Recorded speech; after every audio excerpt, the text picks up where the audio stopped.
Hi friends, welcome to our channel. நம்ம நாட்டுக்கோழியை வச்சு ஒரு சூப்பரான கிரேவி ஒன்று செய்ய போகிறோம். கிரேவி செய்யறதுக்கு முன்னாடி நம்ம சேனலை புதுசாக பார்க்குறவங்க சப்ஸ்கிரைப் பண்ணிக்கோங்க. இப்போ நாட்டுக்கோழி எப்படி செய்யலான்னு பார்க்கலாம் வாங்க.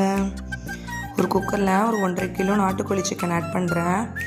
நாட்டுக்கோழியை வேக வச்சு செய்யும் போது கொஞ்சம் டேஸ்ட் நல்லாயிருக்கும். நார்மலாக செய்யும் போது கொஞ்சம் டைம் எடுக்கும், அதனால தான் வேக வைக்கிறேன். நாட்டுக்கோழியை நல்லா க்ளீன் பண்ணி கடையிலேயே சுட்டு வாங்கியிருக்கேன். குக்கரில் நாட்டுக்கோழி ஆட் பண்ணதும் ஒரு 1.5 டீஸ்பூன் இஞ்சி பூண்டு பேஸ்ட் ஆட் பண்ணிக்கிறேன்.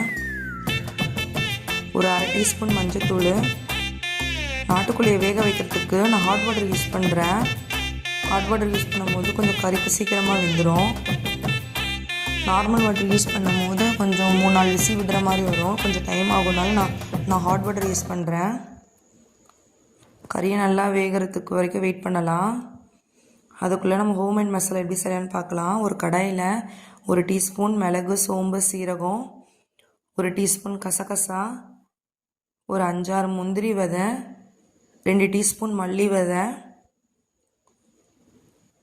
ஒரு 4-5 வரமிளகா எடுத்திருக்கேன். வரமிளகா வந்துட்டு காஷ்மீர் வரமிளகா எடுத்திருக்கேன். காஷ்மீர் மிளகா யூஸ் பண்ணும் போது கொஞ்சம் ஃப்ளேவர் நல்லாயிருக்கும், கொஞ்சம் கலராகவும் இருக்கும். மசாலாவை சிம்மில் வச்சு வறுத்துக்கோங்க. ஹை ஃப்ளேமில் வச்சு வறுத்தீங்க அப்படின்னா மசாலா கருகுன ஸ்மெல் அடிக்கும். சிம்லேயே வறுக்கணும். வறுக்கும் போதே நல்லா ஃப்ளேவர் தெரியும் நம்மளுக்கு. மசாலா வறுக்கட்டும் ஒரு பக்கம். நம்மளுக்கு விசிலும் வந்துருச்சு. விசில் ஒரு 2 விசில் வந்துருச்சு. விசில் வந்ததும் அடுப்பை ஆஃப் பண்ணிடலாம். மசாலாவையும் ஆற வச்சு எடுத்துக்கலாம். ஆற வச்ச மசாலாவை நைஸாக அரைச்சிக்கணும், ஒன்றும் அதிகமாக அரைக்கக்கூடாது, இல்லைனா கிரேவி ஃபுல்லாக வந்துட்டு மசாலா தனித்தனியாக தெரியும். இப்போ ஒரு கடாயில் நான் நல்லெண்ணெய் ஆட் பண்ணுறேன். நாட்டுக்கோழிக்கு நல்லெண்ணெய் ஆட் பண்ணும் போது டேஸ்ட் கொஞ்சம் நல்லாயிருக்கும்.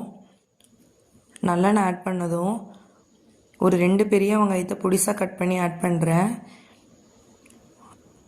வெங்காயத்தை ஆட் பண்ணதும் நல்லா வதக்கிக்கோங்க. ஒரு 4-5 வரமிளகாவை கிள்ளி ஆட் பண்ணிக்கோங்க. வரமிளகாவும் வெங்காயமும் நல்லா வதங்கணும். சின்ன வெங்காயத்தை தோல் உரித்து முழுசாக ஆட் பண்ண போகிறேன். இந்த கிரேவிக்கு சின்ன வெங்காயம் தான் ரொம்ப டேஸ்ட்டாக இருக்கும். ஒரு 1.5 கிலோவுக்கு நான் ஒரு கைப்பிடி சின்ன வெங்காயம் எடுத்திருக்கேன். சின்ன வெங்காயத்தை கட் பண்ணி சேர்க்கக்கூடாது, முழுசாக தான் சேர்க்கணும். சின்ன வெங்காயம் பெரிய வெங்காயம் நல்லா வதங்கினதுக்கப்புறம் ஒரு கொத்து கருவேப்பிலை ஆட் பண்ணுறேன்.